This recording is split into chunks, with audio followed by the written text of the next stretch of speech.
ওই দিন রাতের বেলা মিনা পুরোপুরি সুস্থ হয়ে গেল। এই খুশিতে মিনা দিয়ার মা সবার জন্য নিজের হাতে সুস্বাদু কিছু খাবার রান্না করলেন এবং সেই সাথে ডাক্তার মাহির এবং জাবিরকেও দাওয়াত দিলেন একসাথে খাওয়ার জন্য। তার আইটেমগুলোর মধ্যে বেশ কিছু সুস্বাদু খাবার ছিল। সেখানে ছিল বিভিন্ন ধরনের ফল, তারপর ছিল মাটন বিরিয়ানি, তারপর তার নিজের হাতে তৈরি একটি ডেজার্ট আইটেম, সেই সাথে ছিল স্পেশাল ডাল এবং স্পেশাল মাটন কষা এবং তার নিজের হাতে তৈরি বিভিন্ন ধরনের মিষ্টি এবং সেই সাথে ডিম ছিল।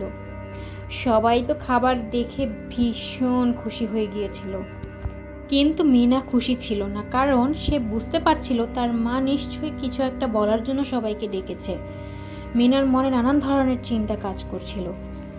আমি খুব খুশি হয়েছি যে তোমরা সবাই আমার কথা এখানে একসাথে বসেছো খেতে। তো মাহির এবং জাবিরকেও ধন্যবাদ। তো সবাই শুরু করো, একসাথে খাওয়া দাওয়া করো সবাই মিলে।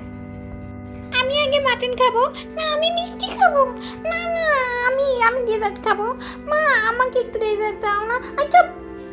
চুপ কর তোরা, এরকম করলে কিন্তু বাসায় নিয়ে চলে যাবো। চুপ করে বস এখানে। আন্টি আপনাকেও ধন্যবাদ এত কষ্ট করে রান্না করে আমাদেরকে দাওয়াত দেওয়ার জন্য। আমরা খুব খুশি হয়েছি। বুঝতেছি না খালার এই পোলাটা কেল্লিগা দাওয়াত দিতে হয়। হ্যাঁ কেল্লিগা দাওয়াত দিতে হয়। বাইরে রাগা চাই না, পরিবেশটা নষ্ট করছে খালা, ভাল লাগে না এগুলা। তো সবাই খাওয়া দাওয়া শুরু করে দিয়েছিল। সবাই খেলেও মিনা কিছুই খাচ্ছিল না, কারণ মিনার ভিতরে এক অজানা অস্থিরতা কাজ করছিল এবং সবাই খুব অধীর আগ্রহে অপেক্ষা করছিল যে তাদের মা আসলে কী জন্য এত সবাইকে একসাথে করেছেন। তো মা, আপনি কি বলবেন বলেছিলেন, বলে ফেলুন না, আমরা সবাই শুনবো। হ্যাঁ মা, কি বলবে যেন বলেছিলে? মিনা, তোর কি হলো? মিনা, তুই খাওয়া দাওয়া করছিস না দেখছি ঠিক মতো, কি হয়েছে তোর? কোনো সমস্যা? হ্যাঁ মিনা, অনেকক্ষণ ধরে দেখছি তুমি চুপ করে বসে আছো। আমাকে বলো কি হয়েছে, শরীর খারাপ লাগছে নাকি অন্য কিছু? বলতে পারো আমাদেরকে, সমস্যা নেই। তুই খাচ্ছিস না দেখছি। হ্যাঁ, শরীর খারাপ লাগলে বল, ডাক্তার মাহিরও তো এখানে আছে, কোনো সমস্যা হবে না, তো ট্রিটমেন্ট হয়ে যাবে। বল কি হয়েছে? মনমরা হয়ে আছিস কেন? এরকম তো দেখতে ভালো লাগছে না। হ্যাঁ মিনা, আমিও বিষয়টা লক্ষ্য করছি অনেকক্ষণ ধরে। আমরা সবাই খাওয়া দাওয়া করলে তুই কিছুই খাচ্ছিস না। আমি চুপ সবাইকে করে বসে আছি। কথা বলতে চাই। আসলে ব্যাপারটা হয়েছে যে সবাইকে আমি এখানে ডেকেছি একটা বিষয় বলার জন্য। সবাইকে একটা খুশি সংবাদ দেওয়ার আছে। আমি মিনার বিয়ে ঠিক করে ফেলেছি এবং আমাদের মিনার পাত্র হচ্ছে আর কেউ নয়, আমাদেরই সাগর। বাকিটা তুই বল, তোর মুখে শুনবে সবাই। আসলে আসলে রহস্যটা হইলো যে ছোটোবেলায় আমার যখন জন্ম হয় তখন মা আর খালা মিলা সিদ্ধান্ত নিয়েছিল যে আমার আর মিনার বিয়ে দিব বড় এলে। তো সেই থেকে আজকে আসলে বলতে লজ্জা লাগতেছে একটু।